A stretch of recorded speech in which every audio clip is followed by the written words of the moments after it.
네, 여러분 반갑습니다. 경제학 짱 박사입니다. 전 세계 경제학도들의 필독서죠. 바로 이 폴 크루그먼 교과서를 제가 아주 알기 쉽게 싹 풀어드리는 시간입니다.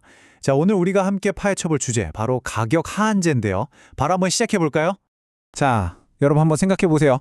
만약에 정부가 딱 나타나서 이 물건, 이 가격 밑으로는 절대 팔지 마세요 하고 못을 박아버린다면 어떨까요? 언뜻 보면 판매자들한테는 좋은 일 같죠? 그죠? 그런데 과연 정말로 좋은 일만 생길까요? 이게 바로 오늘 우리가 풀어나갈 가장 중요한 질문입니다. 자, 그럼 도대체 이 가격 하한제라는 게 뭘까요? 그 개념부터 아주 확실하게 딱 잡고 넘어가겠습니다. 가격 하한제. 말 그대로예요. 가격의 바닥, 플로어를 만들어주는 거죠. 이 밑으로는 내려가지 마 하고 선을 긋는 제도입니다. 여기서 진짜 중요한 포인트가 있어요. 바로 시장에서 자연스럽게 만들어지는 가격, 우리가 균형 가격이라고 부르는 것보다 일부러 더 높게 설정한다는 겁니다. 왜 그럴까요? 목적은 아주 뚜렷해요. 물건을 파는 사람들, 그러니까 생산자나 우리 같은 노동자들을 보호해주겠다. 바로 이겁니다. 아니, 그럼 정부는 왜 굳이 이런 제도를 만드는 걸까요? 시작은 정말 좋은 뜻에서예요. 예를 들어 볼게요. 농산물 가격이 막 폭락하면 농부님들 정말 먹고 살기 힘들어지잖아요. 그러니까 정부가 안 됩니다. 최소한 이 가격은 받으셔야 합니다. 하고 딱 정해주는 거죠. 이거 어디서 많이 들어본 얘기 같지 않으세요? 맞습니다. 바로 최저임금제도 똑같은 원리예요. 우리 노동자들이 최소한의 인간다운 생활은 할 수 있도록 시간당 임금의 최저선을 정해주는 거. 이게 바로 가격 하한제의 대표적인 예시죠? 자, 의도는 참 좋은데 과연 이 가격 하한제가 시장에 들어오면 어떤 일들이 벌어질까요? 우리 크루그먼 교과서에 나오는 아주 클래식한 예시죠. 바로 버터 시장을 가지고 한번 자세히 들여다보겠습니다. 자, 지금 보시는 이 그래프가 아무런 정부 개입이 없는 아주 자유로운 버터 시장의 모습입니다. 여기 파란색 수요 곡선하고 빨간색 공급 곡선이 딱 만나는 점 보이시죠? 바로 저기 균형점 E입니다. 저 지점에서 가격은 1달러, 그리고 거래되는 양은 1000만 파운드로 딱 결정이 되는 거예요. 수요와 공급이 알아서 균형을 찾은 거니까 아주 완벽하고 이상적인 상태라고 할 수 있죠. 그런데 말입니다. 바로 이 평화로운 시장에 정부가 딱 나타나서 이렇게 선언하는 겁니다. 농부들을 보호해야 하니 이제부터 버터는 무조건 1파운드에 최소 1.2달러는 받아야 합니다. 라고요. 어때요? 원래 시장 가격인 1달러보다 더 비싸게 팔라고 하는 거죠. 자, 과연 이제 시장은 어떻게 변할까요? 자, 보세요. 가격이 1.2달러로 오르니까 어떤 변화가 생겼나요? 일단 생산자들, 버터 만드는 사람들은 아주 신이 났어요. 오, 비싸게 팔 수 있네 하면서 생산량을 확 늘립니다. 그래프 보시면 공급량이 무려 1200만 파운드까지 늘어난 거 보이시죠? 자, 반면에 소비자들은 어떨까요? 아니, 버터가 왜 이렇게 비싸졌어? 하면서 지갑을 닫아버리죠. 수요량은 900만 파운드로 뚝 떨어져 버렸습니다.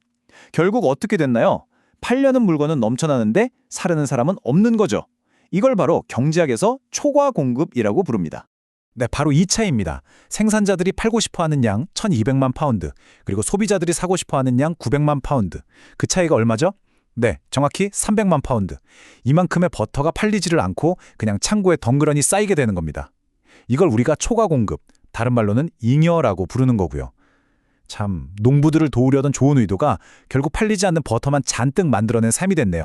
이렇게 멀쩡한 물건이 팔리지 않고 남는다는 건 사실 시장이 뭔가 제대로 돌아가지 않고 있다는 아주 강력한 신호예요. 경제학에서는 이런 상황을 비효율적이다라고 말하거든요. 자, 그럼 이 가격 하한제가 구체적으로 어떤 비효율적인 문제들을 만들어내는지 지금부터 하나씩 뜯어보겠습니다. 우리 크루그먼 교과서에서는요, 이 가격 하한제가 만들어내는 대표적인 부작용을 딱 4가지로 정리하고 있습니다. 첫째, 판매자들 사이에 판매 기회가 비효율적으로 배분되고요. 둘째, 아까운 자원이 낭비됩니다. 셋째, 사람들이 원하지도 않는 쓸데없이 높은 품질 경쟁이 붙고요. 마지막으로 불법적인 활동, 그러니까 암시장이 생겨난다는 겁니다. 자, 하나씩 한번 살펴볼까요? 자, 첫 번째 문제, 판매 기회의 비효율적 배분. 이게 무슨 말이냐면요. 소비자들이 딱 900만 파운드 어치만 사가잖아요. 그러니까 모든 생산자들이 자기가 만든 걸 다 팔 수가 없어요. 그럼 누가 팔게 될까요? 이럴 때 운이 좋거나 아니면 정부랑 친한 생산자는 싹 다 팔아버리고 사실은 더 싸게, 더 효율적으로 만들 수 있었던 생산자는 오히려 물건을 하나도 못 파는 그런 아주 불공평하고 비효율적인 상황이 생길 수 있다는 겁니다. 두 번째는요, 정말 심각한 자원의 낭비입니다. 당장 눈에 보이는 것만 해도 팔리지 않은 버터 300만 파운드. 이거 결국 어떻게 되겠어요? 버려지거나 썩겠죠? 시간과 돈, 노력을 들여 만들었는데 말이에요. 근데 진짜 큰 손실은 따로 있습니다. 여기 그래프에 노란색 삼각형 보이시나요? 경제학에서 이걸 정말 중요하게 다루는데 바로 자중손실이라고 불러요. 쉽게 말해서 원래는 충분히 거래가 이루어졌어야 하는데 정부 규제 때문에 아예 사라져버린 이득을 뜻합니다. 원래 1달러의 버터를 기분 좋게 사고 팔았을 사람들이 이 규제 때문에 그 기회 자체를 박탈당한 거예요.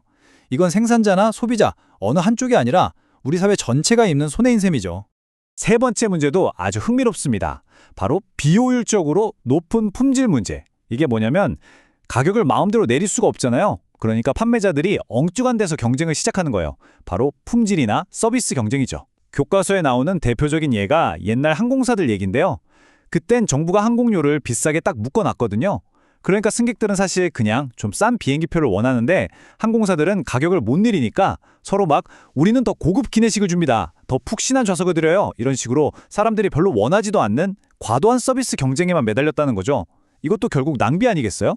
그리고 마지막 네 번째, 결국엔 불법적인 활동이 고개를 듭니다.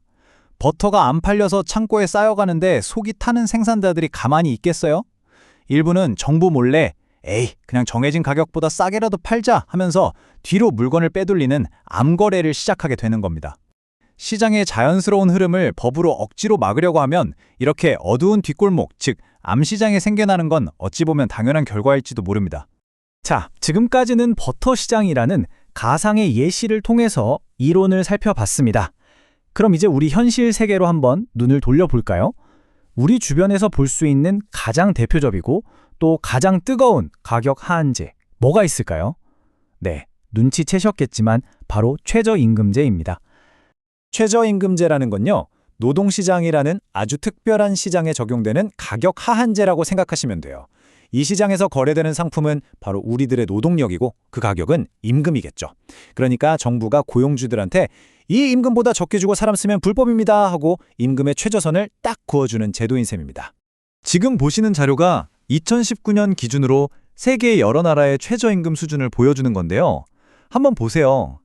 미국, 프랑스, 호주, 영국, 이름만 들어도 알만한 선진국들이 대부분 이 제도를 시행하고 있죠. 이걸 보면 저임금으로 고생하는 노동자들은 국가가 보호해줘야 한다는 생각, 이 목표 자체에는 전 세계적으로 어느 정도 공감대가 형성되어 있다고 볼 수 있겠습니다. 하지만 경제학의 원리는 버터 시장이든 노동시장이든 차갑게 똑같이 적용됩니다. 저임금 노동자들의 소득을 보장해주려는 그 좋은 의도에도 불구하고 만약에 시장에서 자연스럽게 형성될 임금 수준보다 최저임금을 너무 높게 설정하면 어떻게 될까요? 아까 버터 시장에서 팔리지 않는 버터, 즉 초과 공급이 생겼던 거 기억나시죠? 노동시장에서도 똑같은 일이 벌어집니다. 일하고 싶은 사람은 많은데 일자리는 줄어드는 노동의 초과 공급, 다시 말해 실업이 발생할 가능성이 높아지는 거죠. 기업들 입장에서는 인건비 부담이 커지니까 고용을 줄이게 되는 거고요. 물론 이 최저임금의 실제 효과에 대해서는 경제학자들 사이에서도 굉장히 뜨거운 논쟁이 계속되고 있는 주제이긴 합니다. 자, 오늘 가격 하한제에 대해서 쭉 살펴봤는데요. 내용이 머릿속에 잘 정리가 되시나요? 그럼 마지막으로 오늘 배운 내용의 핵심만 딱딱 짚어드리고 여러분이 한 번 더 깊게 생각해 볼 만한 질문 하나를 던지면서 마무리하도록 하겠습니다. 자, 오늘 강의 핵심 요약입니다. 첫째, 가격 하한제는 시장의 균형 가격보다 높게 설정된 최저 가격이다. 둘째, 그 시작은 판매자를 보호하려는 좋은 의도에서 출발한다. 하지만 셋째, 결과적으로 팔리지 않는 물건, 즉 초과 공급을 만들어낸다. 그리고 넷째, 결국 자원 낭비나 암시장 같은 여러 가지 비효율적인 문제들을 낳게 된다는 것. 이 네 가지는 꼭 기억해 주셨으면 좋겠습니다. 자, 그럼 마지막으로 제가 여러분께 질문 하나를 던지면서 끝내겠습니다. 오늘 본 것처럼 가격 하한제는 분명 좋은 의도를 가지고 있지만 여러 가지 비효율과 부작용을 낳습니다. 그렇다면 말이죠. 정말로 소득이 낮아서 힘들어하는 농부나 노동자분들을 돕고 싶은데 시장을 왜곡시키고 비효율을 만드는 이런 방법 말고 이분들을 도울 수 있는 더 똑똑하고 더 좋은 방법은 과연 없을까요? 어떤 정책 아이디어가 있을지 여러분 스스로 한번 깊이 고민해 보시면 정말 좋은 공부가 될 겁니다. 지금까지 경제학장 박사였습니다. 감사합니다.